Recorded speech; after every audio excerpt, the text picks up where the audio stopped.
Bienvenue pour les paroles de la vie éternelle avec Marc Joseph. Aujourd'hui, nous sommes le 23 août 2025 et c'est pour toi un jour de grâce, un jour de bénédiction. Si tu détiens dans ta vie la présence de Jésus-Christ, si Jésus-Christ est ton sauveur, il demeure dans ta vie, chaque instant est pour toi un instant de grâce. Il n'existe plus de condamnation pour toi. Personne ne peut te condamner. L'apôtre Paul, l'ancien condamnateur des chrétiens, une fois qu'il a compris les dimensions de la grâce qui est en Jésus-Christ, il va écrire aux Romains en leur disant « Il n'y a donc maintenant aucune condamnation pour ceux qui sont en Jésus-Christ. » Alors, si tu es en Jésus-Christ, il n'y a pas de condamnation pour toi. Chaque jour est pour toi un jour de grâce, un jour de bénédiction. Et surtout, souviens-toi que Jésus-Christ te fait la promesse, te disant, je suis avec toi tous les jours jusqu'à la fin du monde. Autant que le monde existe, autant Jésus-Christ est avec toi dans le monde. Le jour où le monde n'existera plus, Jésus-Christ ne sera plus avec toi dans ce monde, mais toi, tu seras déjà avec lui, assis dans le royaume de Dieu le Père, à la place que Jésus est en train de préparer pour toi qui crois en lui. Alors, sois béni, sois rassasié, sois rassuré. Plus de panique. Confie ta vie à Jésus-Christ. Je ne connais pas les éléments de ta vie. Je ne connais pas tes souffrances. Je ne connais pas dans quelles circonstances que tu es en train de vivre. Mais j'en ai la certitude. Jésus-Christ veut que tu sois sauvé.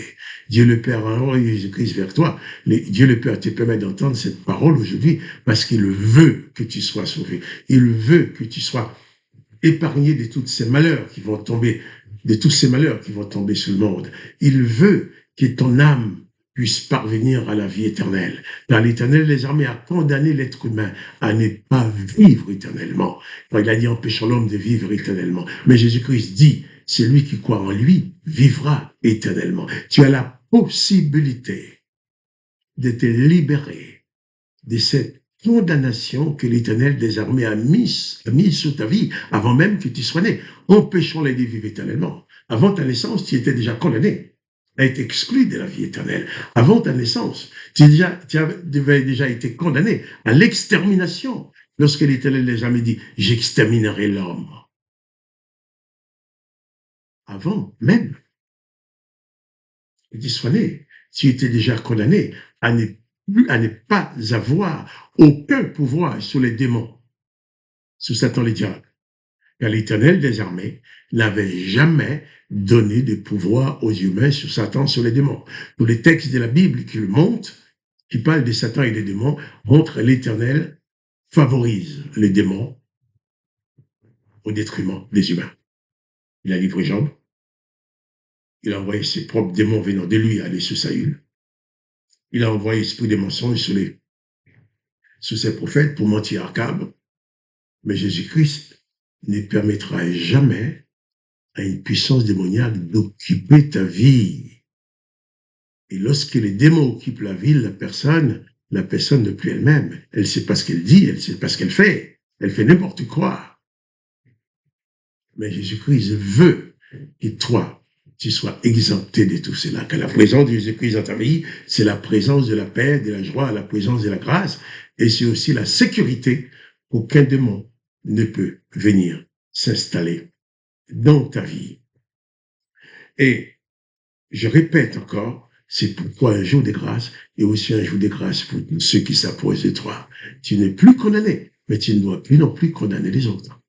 Si tu condamnes, c'est que tu es condamné. Si tu fais grâce, c'est que tu es dans la grâce. Je vais continuer la lecture de l'évangile de Matthieu, chapitre 13, cette fois-ci au verset 53.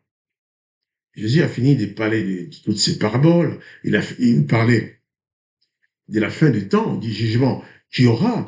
Et ensuite, il parle de ces scribes qui ont la possibilité d'avoir entre leurs mains les choses nouvelles et les choses anciennes.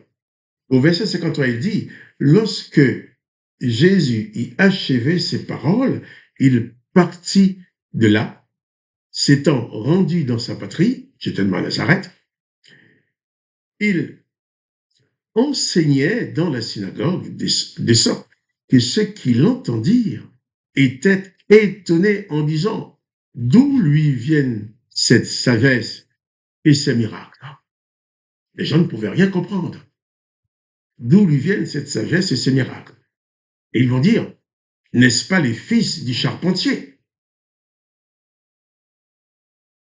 N'est-ce pas Marie qui est sa mère?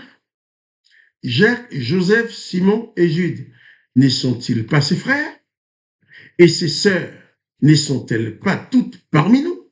D'où lui viennent donc toutes ces choses? Les gens ne pouvaient pas comprendre que Jésus puisse avoir toute cette sagesse et cette puissance d'accomplir des miracles.